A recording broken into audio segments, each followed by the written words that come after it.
Assalamualaikum warahmatullahi wabarakatuh.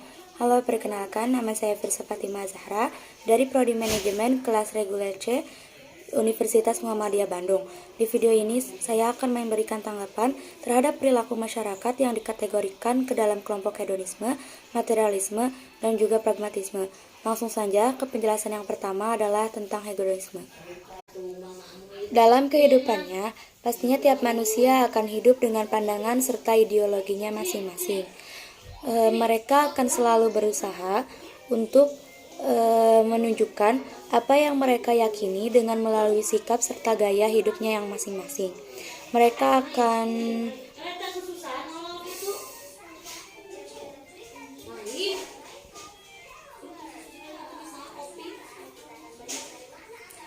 Dalam kehidupannya, pastinya tiap manusia akan hidup dengan pandangan serta gaya hidupnya yang masing-masing. Mereka akan selalu berusaha untuk menunjukkan apa yang mereka yakini dengan melalui sikap serta gaya hidup yang mereka akan jalani. Hedonisme merupakan salah satu ideologi yang telah banyak berkembang di dalam masyarakat. Bagi masyarakat luas, hedonisme adalah suatu hal yang sering dikaitkan dengan sifat poros, gemar menghamburkan uang, serta hanya berpikir tentang kebahagiaan dunia saja. Hedonisme ini adalah sebuah pandangan hidup yang menganggap bahwa seseorang akan bahagia dengan mencari kebahagiaan sebanyak-banyaknya dan sedapat mungkin bisa menghindari dari perasaan-perasaan yang bisa menyakitkan. Pengertian hedonisme sendiri diambil dari bahasa Yunani, yaitu hedon yang memiliki arti kesenangan. Sedangkan menurut Kamus Besar Bahasa Indonesia atau KBBI, pengertian hedonisme adalah pandangan yang menganggap kesenangan dan kenikmatan materi itu sebagai tujuan utama dalam hidup. Penyebab hedonisme yaitu karena ada dua faktor. Yang pertama karena ada faktor internal dan yang kedua adanya faktor eksternal. Faktor internal merupakan faktor yang muncul dari dalam diri kita sendiri dan merupakan suatu penyebab utama dari hedonisme yang paling sering terjadi. Tiap manusia pasti memiliki sifat dasar yang ingin memiliki banyak kesenangan serta kebahagiaan.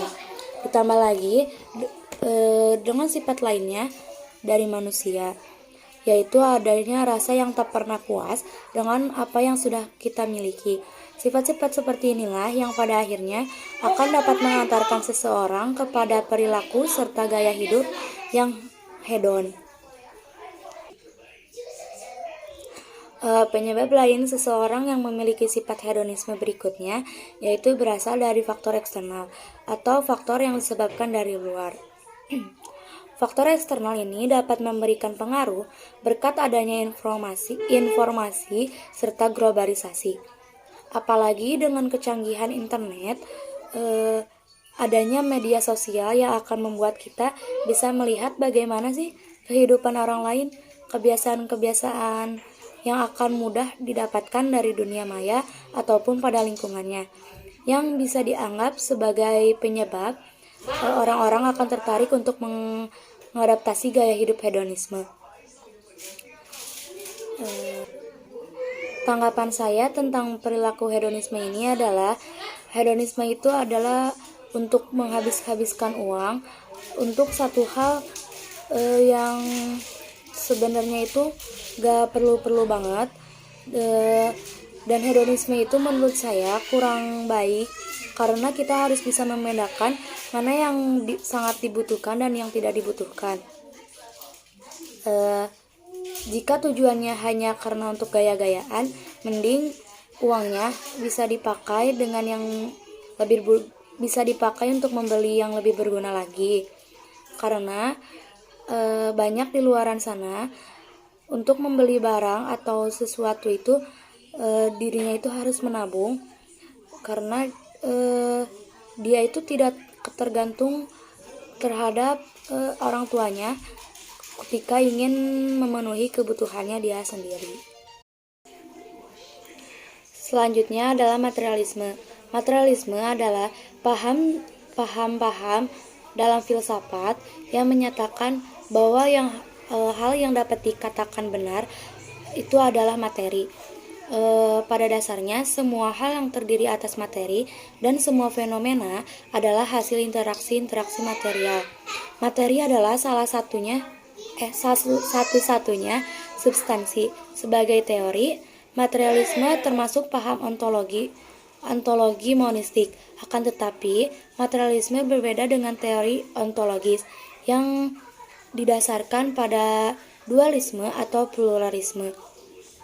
Dalam memberikan penjelasan tunggal tentang realitas, materialisme berseberangan dengan idealisme. Materialisme itu tidak mengakui entitas-entitas non-material seperti hantu, setan, dan malaikat. Pelaku-pelaku immaterial itu tidak ada Tuhan atau dunia. Realistisnya, satu-satunya adalah materi dan segala sesuatu merupakan manifestasi dari aktivitas materi. Materi dan aktivitasnya itu bisa bersifat abadi. Tidak ada penggerak pertama atau sebab pertama. Tidak ada kehidupan, tidak ada pikiran yang kekal, dan semua gejala berubah, akhirnya melampaui eksistensi, yang kembali lagi ke dasar material primordial abadi dalam suatu peralihan wujud yang abadi dari materi. Jadi maksudnya adalah masyarakat materialisme ini sama-sama hanya untuk bersenang-senang saja dan mengumpulkan barang yang bisa sebanyak-banyaknya. Materialisme juga meyakini semua sumber yang berada di hadapannya itu bersumber dari satu, yaitu material. Akan tetapi, masyarakat materialisme ini tidak meyakini adanya alam gaib, contohnya itu seperti Tuhan, malaikat, jin, setan, dan lain sebagainya. Apalagi tentang adanya rahmat dari Tuhan atau pertolongan yang bersifat dari alam gaib.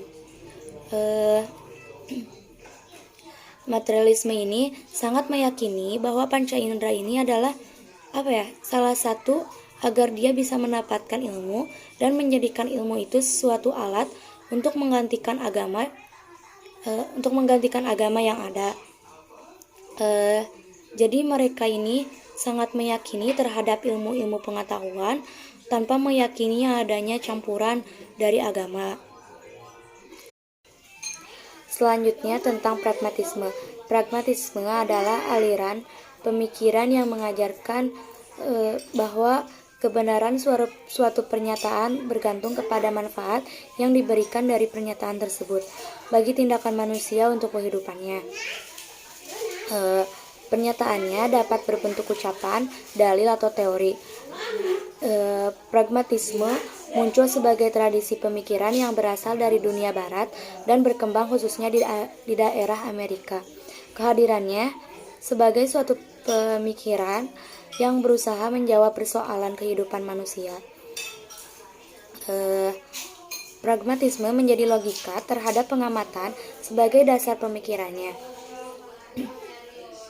Pandangan ini menyatakan bahwa kenyataan dari dunia yang terlihat oleh manusia merupakan fakta-fakta yang bersifat nyata, terpisah satu sama lain dan individual.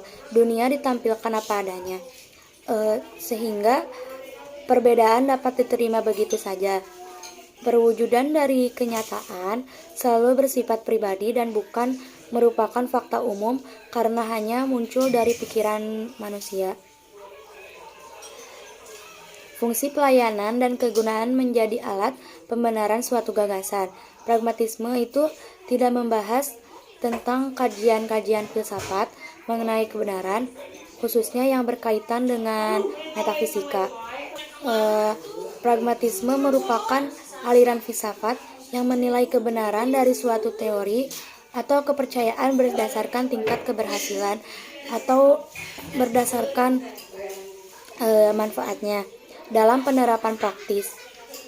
Persoalan utama bagi pragmatisme ini adalah mengenai daya guna dari pengetahuan, bukan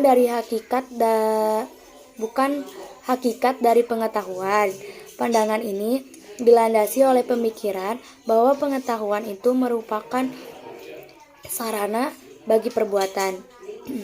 Pragmatisme ini menyelesaikan permasalahannya teoritis maupun praktis dalam kehidupan manusia dengan mengandalkan penggunaan akal budi. Jadi maksud pragmatisme ini adalah suatu pandangan yang mengajarkan bahwa yang satu itu adalah menjelaskan bahwa dia itu benar, bermanfaat dan juga praktis. Pedoman mereka yang memiliki cara pandang pragmatisme adalah logika, memakai logika. Jadi menurut mereka itu apa yang mereka dapat atau yang mereka praktekkan itu dan yang mereka kerjakan. Pragmatisme ini lebih mengutamakan keberhasilannya tanpa nilai-nilai moral dari suatu masyarakat atau proses apapun yang seharusnya diperhatikan oleh mereka. Sekian video yang saya buat untuk memenuhi tugas studi Islam. Mohon maaf bila ada kesalahan dari penjelasan sehingga sampai ada perkataan yang kurang baik. Hasbunallahu wa ni'mal wakil. Wassalamualaikum warahmatullahi wabarakatuh.